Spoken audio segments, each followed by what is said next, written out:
Duff over at Serious Land Capital, Vacant Land Funding Partner. Short episode today, just got off a marathon land daily diligence session, reviewing tons of deals. I know I've been commenting in a lot of recent days on just various issues that we see routinely come up with properties. So a key one that is a very quick check is just confirming whether there is an existing mortgage on a property. It's normally, when you think mortgages, mostly associated with homes, which is certainly the case, just given average price points and so forth, but plenty of times they can be associated with land. I mean, if you've been in the land game for any period of time and sold properties, especially larger ones, third-party financing can come into play more often than not.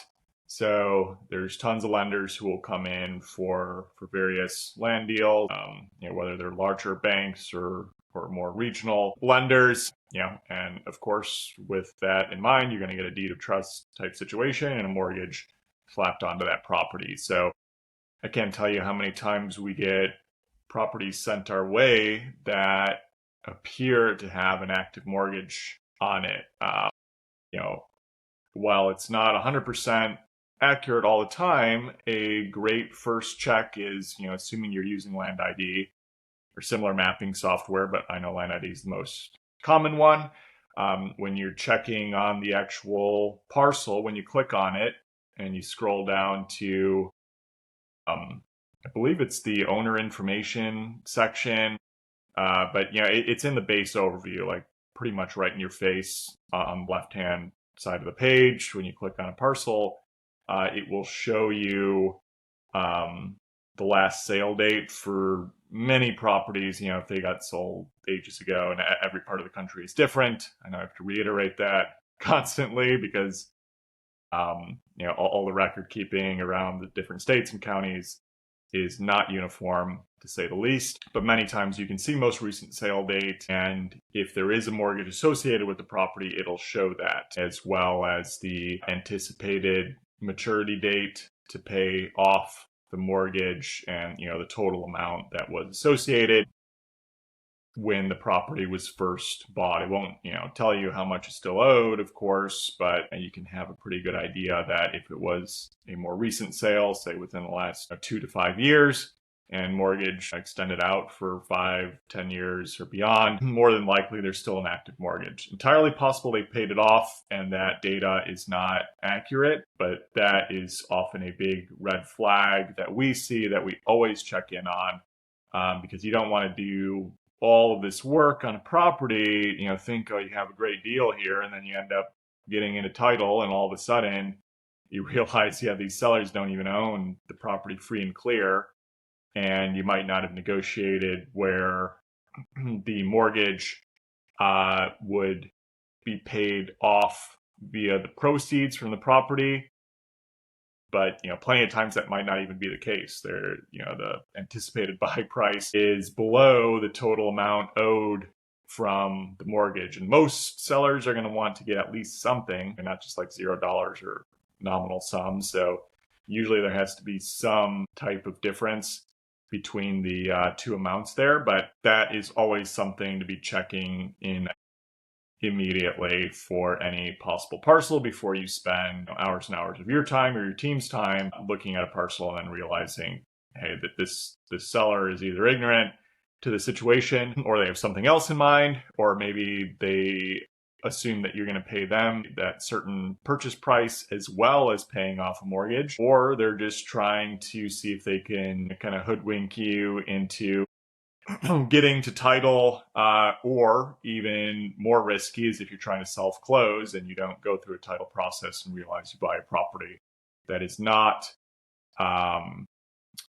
free and clear, and all of a sudden you're beholden to a lien holder on the property, and you just paid the seller when they didn't actually own the property free and clear. So major risks if you go that route. Most virtually all the time with the types of properties we buy, we always use title because of the purchase prices or the sizing that we go after, and we prefer like 50K plus purchase prices, nothing below 20,000. So usually at that level, using title is going to make more sense compared to, you could self-close some of those, quick flip, 2K for 5K type red ocean properties. So something to keep in mind there. Hopefully that will help some of you not get caught in those situations or potentially get into a really nasty title situation, or you end up losing money because you didn't catch that, or you end up wasting a lot of time with a property that you haven't figured out. So always check on that mortgage, ask the seller about it. But anything the seller tells you, always take that with a grain of salt. Do your research either on your own, check the official records within the county, or if you're working with title, have them check on that as well. That is always going to be the game plan to ensure that you're able to get a clear title on the property. That being said, we have bought properties with mortgages on them. It's just we made sure to negotiate for the mortgage to be paid off via the proceeds that the seller was receiving on the property. That's really the only way to do it right. So hopefully that helps. Check out seriousland.capital for any of your funding needs. Land Daily Diligence for zero cost review of your land deals, Mondays and Thursdays, just past the 800 person mark. This week, feeling good about the continued growth of that group. We have tons of deals to review every week here. I'm happy to be helping and providing as much value add as we can. And landpricer.com, nearly done with the demo videos to get that set up. Can't wait to finally start testing imminently. Many more updates soon. Take care, everybody.